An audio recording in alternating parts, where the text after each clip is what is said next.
Not sure how to hold your crochet hook? In this beginner-friendly tutorial, I'll show you the two most common ways to hold a crochet hook, the pencil grip and the knife grip. I'll explain each method, the benefits of both, and help you choose the one that feels most comfortable. There is no right or wrong way. The best grip is the one that helps you crochet comfortably and consistently. If you are just starting your crochet journey, this lesson is for you. So hold your crochet hook the way you would hold a pencil, and when writing, place the hook between your thumb and your index with the flat part of the hook resting between your fingers. Your middle finger supports the hook from underneath, while your ring finger and the little finger helps keep your hand steady. Your grip should be relaxed, not too tight. Holding the hook too tight can make your hand tired and make crocheting more difficult.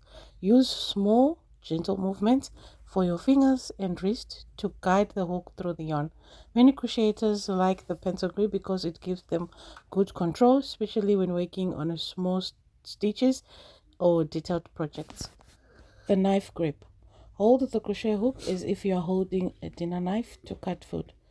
Rest the handle of the crochet hook in the palm of your hand and place your thumb on the flat part of the hook, with your index finger resting on top to help guide it.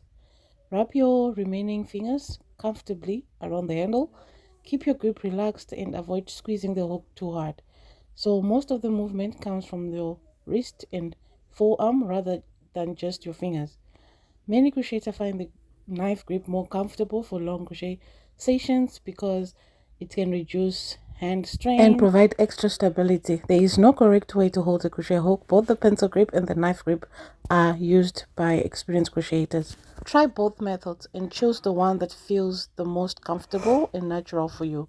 Comfort is more important than just following one specific style. And that's it. Follow for more.